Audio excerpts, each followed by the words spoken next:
If you're listening right now and there's a dream in your spirit that feels like a secret, if you sense a calling, a nudge, a what if that just won't leave you alone. But every time you think about stepping forward, there's like a wave of voices that crashes over you, voices that whisper to you, who do you think you are? You're not qualified. You won't mess it up. Somebody else could do it better.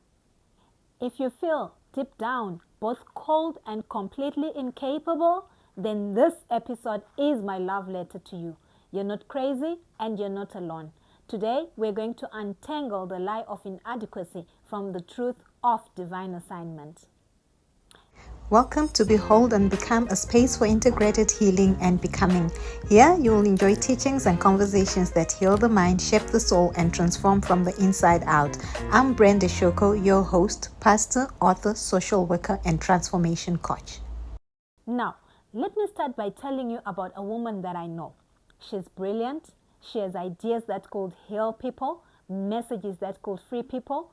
God has shown her glimpses of a purpose that makes her heart beat faster. But she's paralyzed. She's sitting on the edge of her calling, frozen. And when she prays about it, it doesn't sound like, God use me. It sounds like, God, please, don't ask me. I can't do it. Maybe you know her, or maybe you are her. As a pastor, I want to give you a scripture. And as a social worker, I want to understand your fear. As a coach, I want to give you a hand to hold as you take the first step. The lie that you are believing is this: I must be sufficient in myself to be worthy of this call.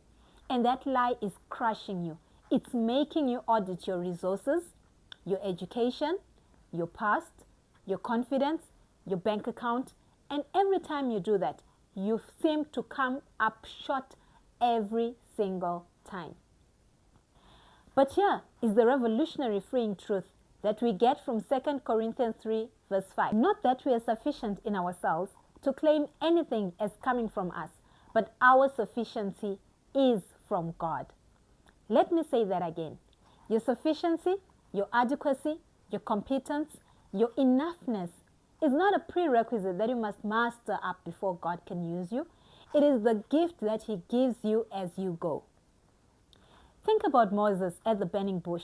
His calling was clear: go lead my people out of Egypt. And his response was one of inadequacy. Who am I? What if they don't believe me? I'm slow of speech. He was auditing his resources. And God didn't refute Moses' self-assessment. He didn't say, oh, Moses, you are so eloquent, you are so brave. No. God simply redirected the audit and He said, I will be with you. Now go. The sufficiency wasn't in Moses. It was in the presence and the promise of the I am. Your calling isn't a taste of your capability. It's an invitation into a partnership where your primary job is not to be enough, but to be available. So how do we move from frozen to forward? I want to give you a few steps right now. First of all, separate the calling from the outcome. Your fear is often tied to a giant, terrifying picture of the unfinished product. Maybe you're thinking, I must write a best-selling book, I must build a massive ministry, I must create a perfect program. No wonder you were scared. You were trying to carry the weight of a monument. Put that down. Today, your calling is not the monument. Your calling is the next brick. Your calling today is to write one page, to have one vulnerable conversation, to sign up for one course, or to pray one bold prayer. And the outcome is God's department, but the obedience is yours. Secondly, reframe your weakness as your designated meeting place. The thing that you hate about yourself, the feeling of, I don't have what it takes. What if that is the very address where God has promised to meet you with His strength? Paul said it plainly in 2 Corinthians 12 verse 10 when he says, for when I am weak, then I am strong. Your awareness of your inadequacy isn't a barrier to your calling. It is the essential ground for it. It is the empty space where His power moves in. So say this out aloud to yourself. God, I feel completely insufficient for this. Therefore, I'm expecting to see your sufficiency to show up here. Do you know what you've just done? You've just turned your weakness into an altar. Lastly, I want you to practice yesterday's obedience. You don't need to have faith for the vision for 10 years from now. You only have to have faith for the next step. So look backward for a moment. Think of one time, just one, where you felt in over your head and God somehow saw you through. Maybe it was a hard conversation, a difficult project, a season of grief. Remember how He provided for you in that moment. That is your evidence. That is your obedience yesterday. Your history with God is the only resume you need for your future with Him. He was faithful then, His character guarantees that, and He will be faithful now. So, woman of God, your calling is not waiting for you to become worthy. You are already worthy. It is waiting for you to become willing, to whisper a shaky yes to the next brick, to let your weakness be the canvas for His strength. You're not called because you're a powerhouse. You were called because you are a vessel. And a vessel's only job is to be available and pointed in the right direction. He will fill you. He will flow through you.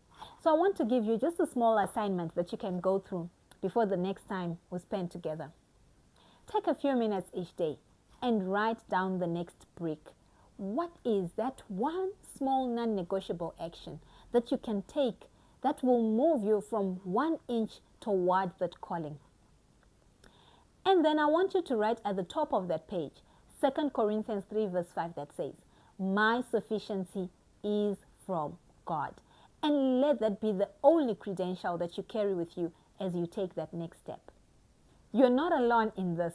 I have walked this path too. That feeling of I can't is the very signpost that you're on the right track, is the track that leads you to depend entirely on Him.